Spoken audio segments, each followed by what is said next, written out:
명절이 힘든 분들은 논문을 써라. 이거 참 올라가면 교수님이 그 전화 받으시는 거 이렇게 부모님.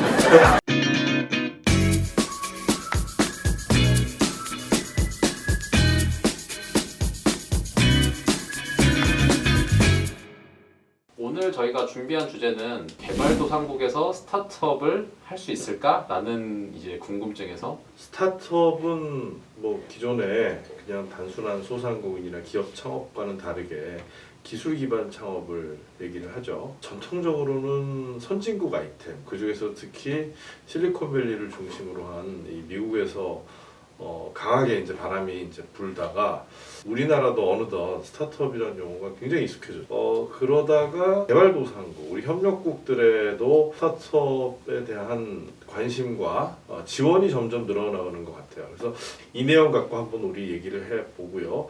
이 내용에 대해서 국내적으로 연구된 바가 많이 없어요. 개도국에 대해서 협력국에 대한 연구는 더더욱 없고, 근데 이제 더더욱 없는 연구를 한번 해보고자 처음 깃발을 꽂으신 분이 있고요. 깃발에 저도 이제 대롱대롱 매달려서 같이 저도 한번 연구를 해본 아주 즐거운 기억이 있습니다. 그래서 우리 아프리카 스타트업 전문가로 거듭나고 계신 이종현님을 모셨고요. 현재 경희대학교 국제대학원 박사과정에 재학 중이시고 여러 공공과 민간 기구를 거쳐서 지금도 이제 어디선가 일하고 있죠. 자, 우선 인사 한번 크게 하고 시작을 하겠습니다. 반갑습니다, 이종현님. 네, 반갑습니다. 네, 안녕하십니까. 저는 이종현이라고 하고요. 저는 지금 경희대 국제대학원 박사과정에 있고, 그다음에 정보통신산업진흥원이라고 공공기관에서 지금 일하고 있습니다.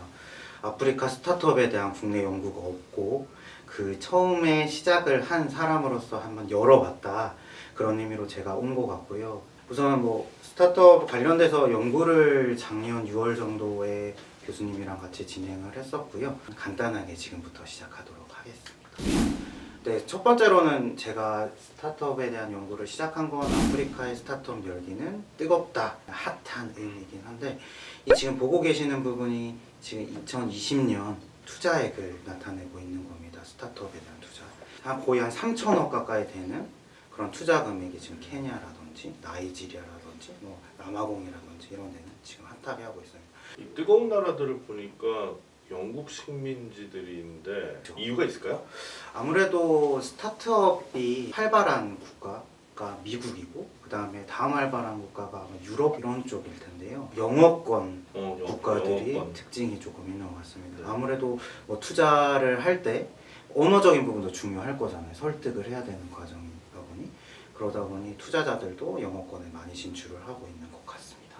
네. 그 나라 원조기관이 과거의 식민지를 대상으로 한 이런 활동을 좀 열심히 한 결과도 어느 정도 있지 않았을까 살짝 유추도 네. 한번 해볼 수 있는데, 왜냐하면 엠페사는 케냐에서 나왔고, 맞습니다. 엠페사가 사실은 영국의 DFID를 중심으로 보다폰과 협력하는 가운데 시작한 뭐 그런 DNA가 좀 남아있을 것 같기도 하고, 네.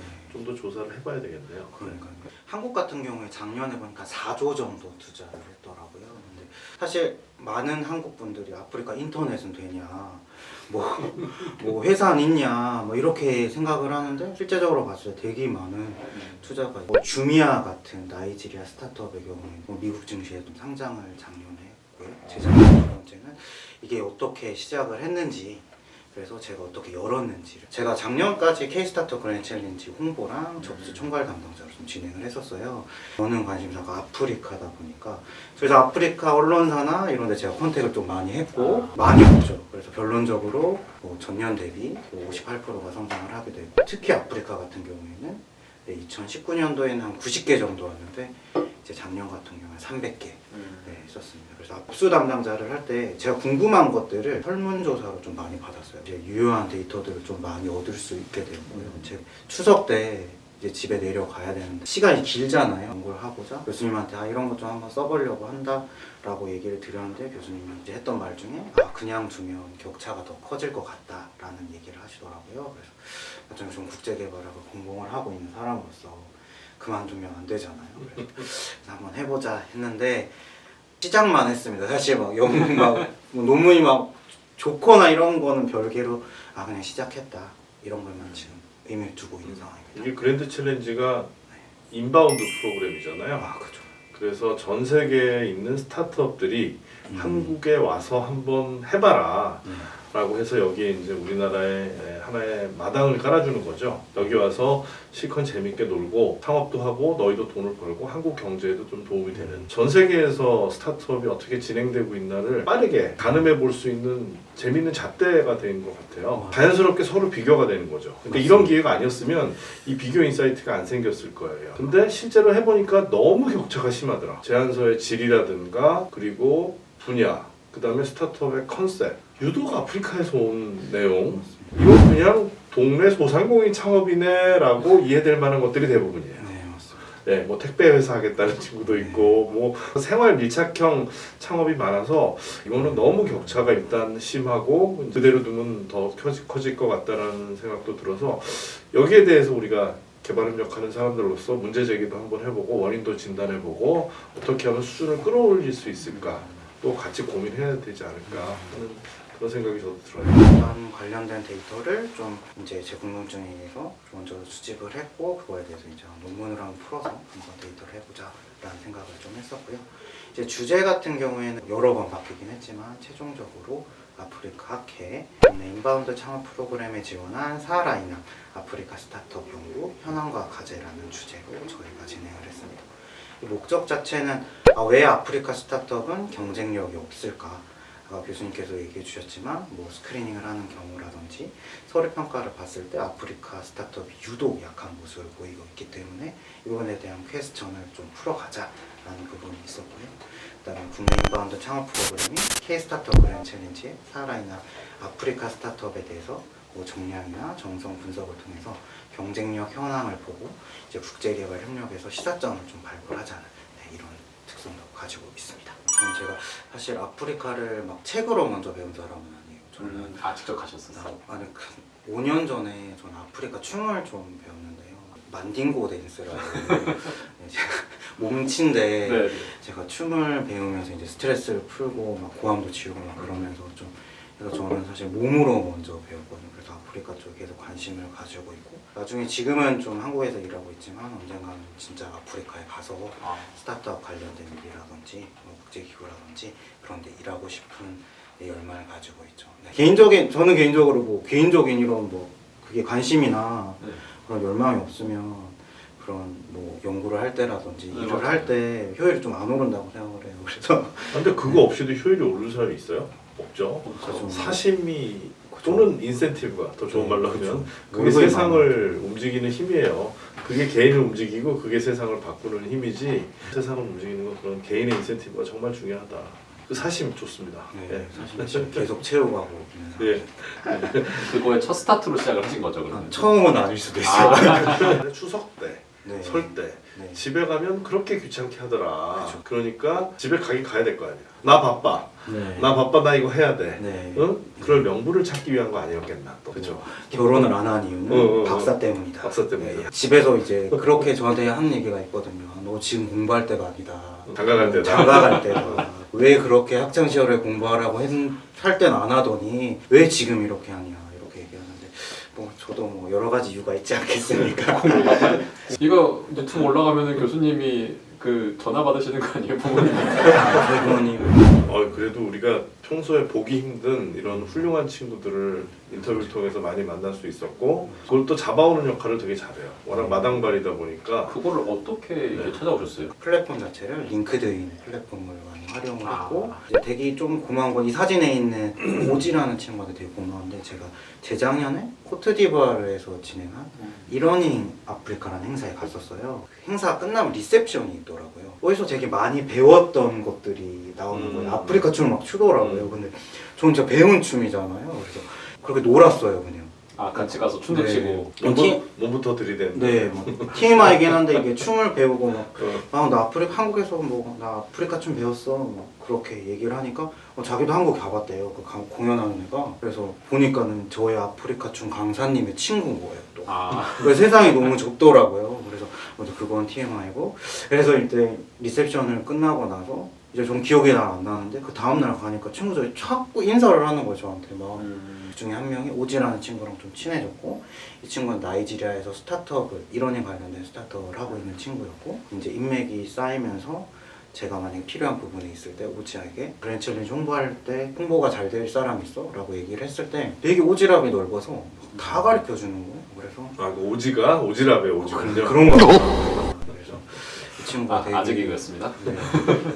그럼 저도 이제 그랜드 챌린지 홍보하면서 나이지리아나 뭐 그런 케냐라든지 이런 스타트업 전문가들, 그다음 스타트업 친구들을 정말 많이 알게 돼서 그거를 좀 많이 활용한 한 케이스인 것 같습니다. 네. 그래서 이제 저 주요 결과 같은 경우에는 이제 정량과 정성으로 크게 두 가지로 나눌 수 있었는데 K-스타트업 그랜드 챌린지 프로그램 같은 경우에는 나이지리아, 케냐 이런 순으로 좀 많이 지원을 하고 있는 거를 좀 확인을 했고요. 그다음에 어떤 스타트업들이 많냐라고 보니까 뭐 SNS를 활용을 한다거나 그다음에 전자상거래라든지 농업이라든지 그런 전통적으로 좀 아프리카 쪽에서 강한 핀테크, 그린테크 이런 순으로 다른 대륙에 비해서 유독 많은 거를 저희가 좀 판단을 할 수 있었어요.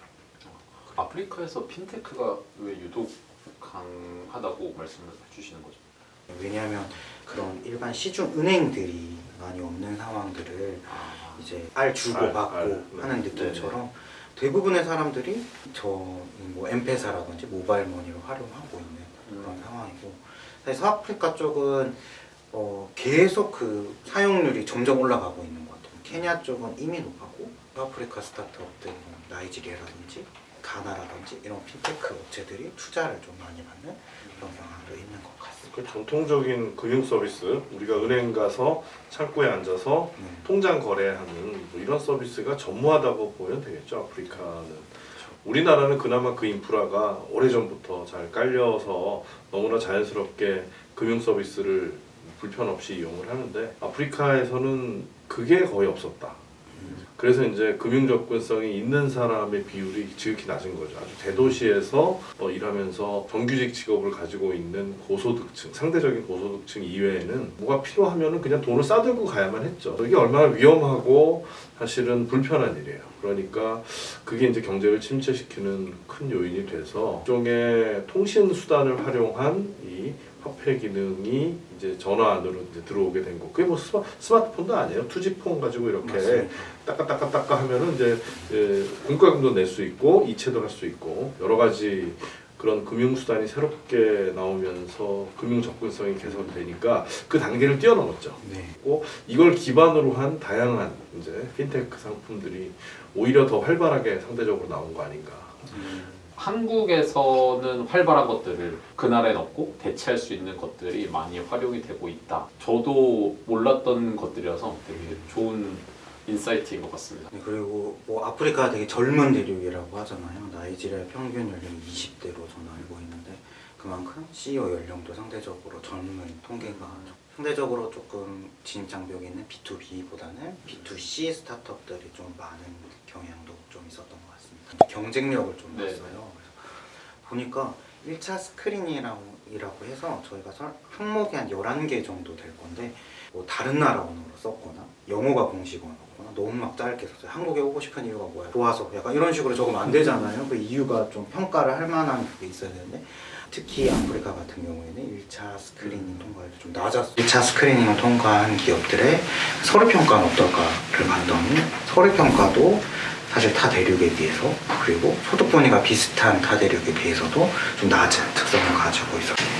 그래서 저희가 내린 결론은 아프리카의 스타트업은 경쟁력이 좀 타 대륙에 비해서 낮다고 조금 볼 수 있을 것 같다.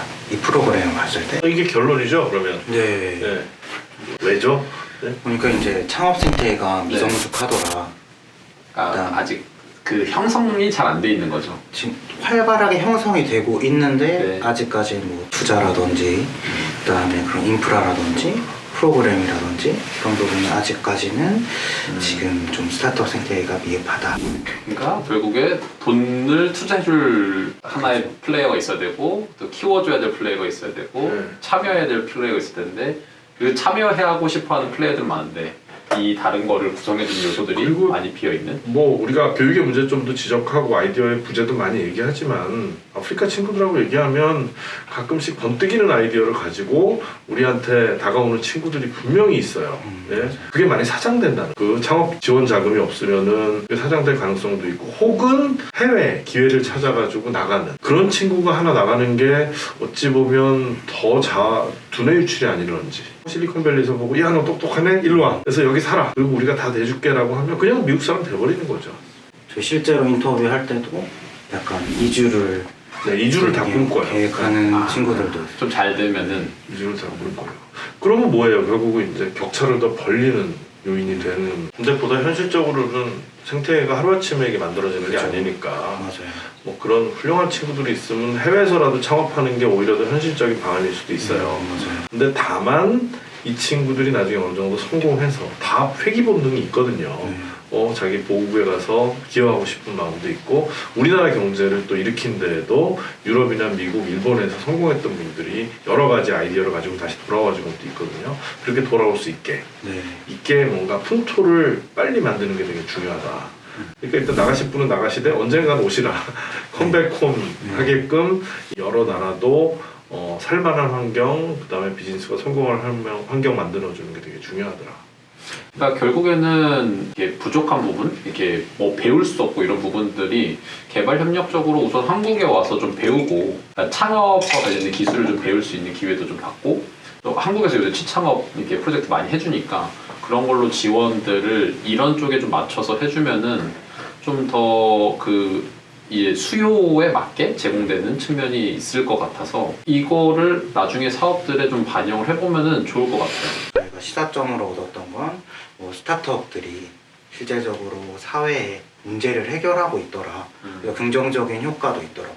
일자리라든지 그다음에 뭐 경제 성장이라든지 이런 부분에 대해서 사실 긍정적인 부분을 가지고 있더라. 그 두 번째는 이제 영국이나 미국, 그다음에 중국, 일본 같이 프로그램들을 되게 확대를 하고 있어요. 근데 이 부분에 대해서 아직 전문가들이 생각을 했을 때는 효과성이나 그런 뭐 효율성이라든지 이런 부분에 대해서는 아직 의문을 가지고 있더라. 이런 부분도 사실 좀 봤고요.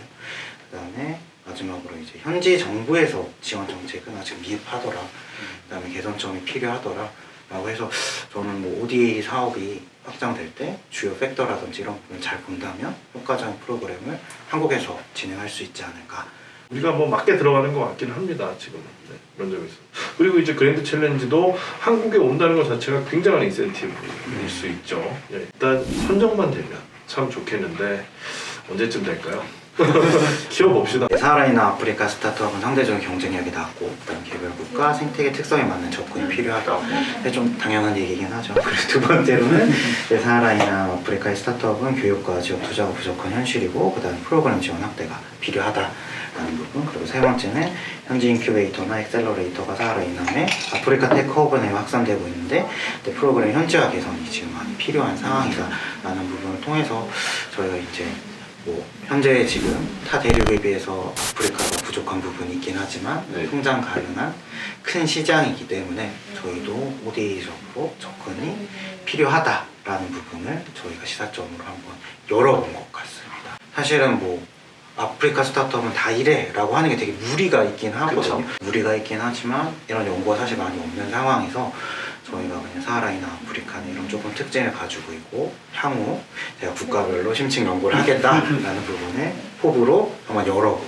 이걸로 이런 결론으로 내봤습니다. 존경하는 교수님과 함께 연구를 할 수 있는 마이크 좀 네네네 그걸 오로미 하나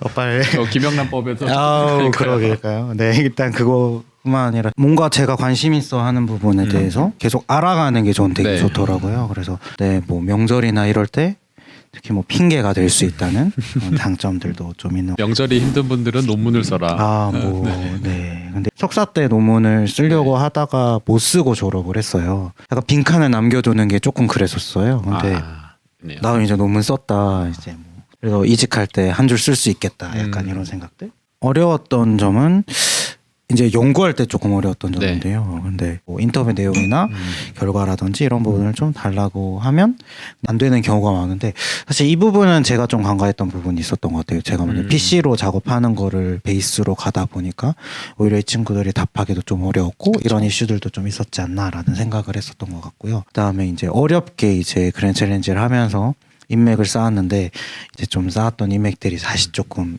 다시 베이스가 되지 않았나 그런 생각이 드는데 뭐 이거야 뭐 다시 쌓으면 되니까 그게 부담은 없어서 하면서 사실 너무 많이 배웠고 제가 아직까지 모르는 부분이 좀 많다 보니까 자기가 가지고 있는 자료들을 공유해 주는 친구라든지 막 구글 드라이브라든지 이런 거를 아예 그냥 다 넘겨주는 친구라든지 이런 분들이 있어가지고 하면서 연구하면서 진짜 많이 배웠던 것 같아요. 그래서 제가 가지고 있던 그런 뇌피셜로만 알고 있던 것들을 실제 전문가들한테도 알 수 있었던 것 같고요.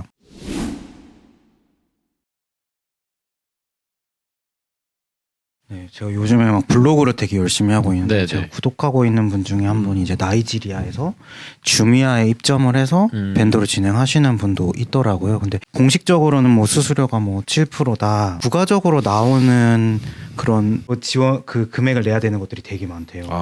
판매자 밴더 입장에서는 되게 힘들다.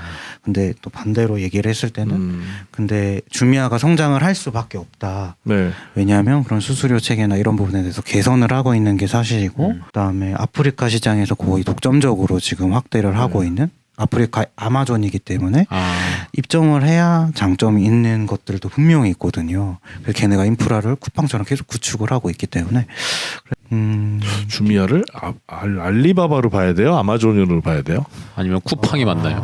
주미아가 조금 특이했던 건 저는 성공 요인으로 좀 봤던 거는 얘네 주미아 센터라고 시내에 좀 있대요. 그래서 픽업 센터 같이. 그러니까 저희는 사실 문 앞에 놔도 아무도 안 가져가지만 여기는 좀 그런 이슈들이 있고 배송에 대해서도 어떻게 될지도 모르는 이슈들이 있기 때문에 그런 부분은 현지 상황에 맞게 잘 했다. 모바일이나 이런 부분 저희만 카드 입력하고 되게 좀 번거롭잖아요. 최근에는 뭐 페이가 많이 나오지만 뭐 이제 주미아 페이라는 모델을 넣어서 그 다음에 뭐 그런 부분들을 좀 빨리 해결하고 있는. 그래서 사실 알리바바라고 보기에도 좀 그렇고 쿠팡이라고 보기에도 좀 그런 주미아다. 뭐 아프리카형으로 현지 적합형으로 잘 만들었네요. 그래도 상징적으로 아프리카 네. 스타트업의 아프리카 향 스타트업이 성공한 케이스라고 볼 수는 있는 것 같아요. 스타트업 중에서 조금 그냥 제가 봤을 땐 재밌었던 네네. 스타트업 중에 하나를 소개를 해드리자면 종아라고 해가지고 제 이름이랑 좀 비슷하긴 한데 이제 저소득층의 가정용 방범 시스템. 그럼 예를 들면 저가형 CCTV를 사용을 하고 일단 그거를 이제 누가 훔쳐가거나 이랬을 때 알람을 울리는 시스템이 있어요. 근데 제가 알기로는 남아공 같은 경우에는 한 해 한 130만 건 정도 네네. 그렇게 이제 네, 치안이 불안정하고 예, 그런 그래서- 범죄가 많죠. 그래서 그 부분을 이제 하드웨어랑 소프트웨어를 같이 해서 스타트업들이 하는데 이런 사회적인 문제들을 해결을 하고 있더라고요. 그래서 좀 재밌게 보고 있습니다. 이런 회사. 아프리카에 기원을 두고 있는 스타트업 중에서 가장 성공한 실리콘밸리 회사예요. 네. 이 회사는 그로 인텔리전스라고 해요. 그 그로가 뭐의 그로냐면 아그로의 그로예요. 그러니까 농업을 인텔리전트하게 하자라는 그런 취지인데 뭐 이건 스마트팜 회사는 아니에요. 아니고 어떤 회사냐면 기후 관련. 그러니까 농업 기후 정보를 GIS 위성을 통해서 지역 단위의 서비스를 해주는 빅데이터 기반 그 농업 정보 서비스인데 사실 이것도 미국에서 시작을 한 거죠. 일단 옥수수가 너무 풍년이 되면 가격이 너무 떨어져서 농민들이 이제 피해를 보잖아요. 근데 그걸 알 수가 없잖아요. 근데 그걸 데이터를 통해서 이제 예측을 하는 거죠. 수십 년 동안의 데이터를 축적을 해서 올해 비가 많이 올 것 같다, 적게 올 것 같다. 그러면은 올해는 작황이 좋을 것 같다, 나쁠 것 같다라는 게 어느 정도 나오나 봐요. 그러면 농민들한테 시그널을 보내주는 거예요. 그래서 그게 이제 일리노이를 중심으로 해서 옥수수 농가가 대규모로 퍼져 있는 미국 중서부에서 이 모델이 아주 히트를 쳤어요.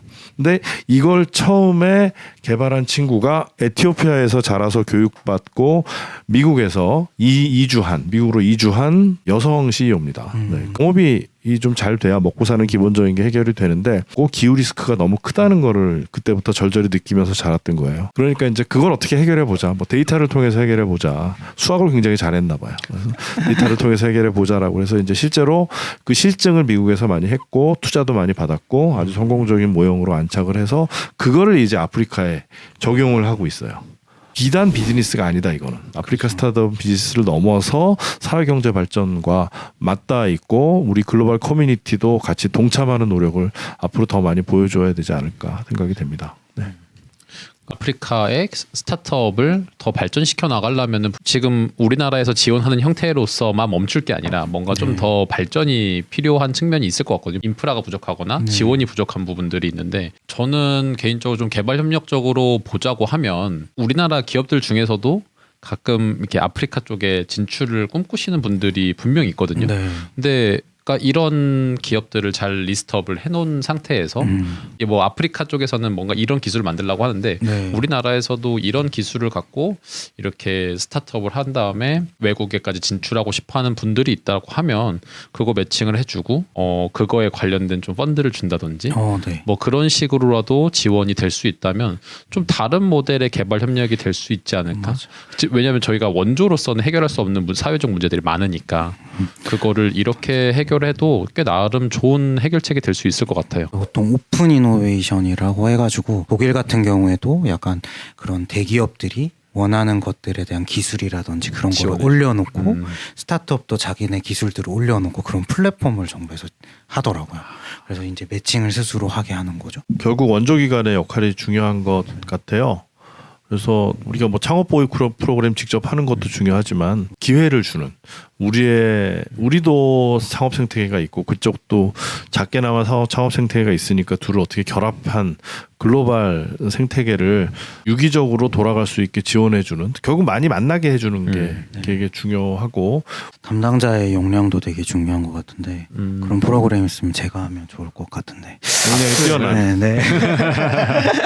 되게 좋은 기회를 갖고 와서 뭔가 활동들을 많이 하고 가는데 플러스 알파로 뭔가 계속 발전시키고 저기에서 좋은 스타트업이 발굴될 수 있게 지원을 해주는 체계가 장기적으로는 분명히 만들 수 있을 것 같아요. 없는 게 아니니까. 그러면은 오늘 저희 개발 인사이트는 여기까지 진행을 하고 다음번에도 더 좋은 컨텐츠로 돌아오도록 하겠습니다. 혹시 교수님 네. 마지막 한마디 해주실 거 있으실까요? 네, 건강이 최고죠.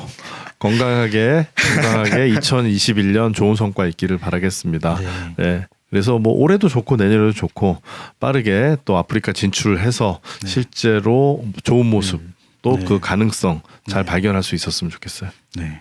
예, 감사합니다. 오늘. 감사합니다. 네.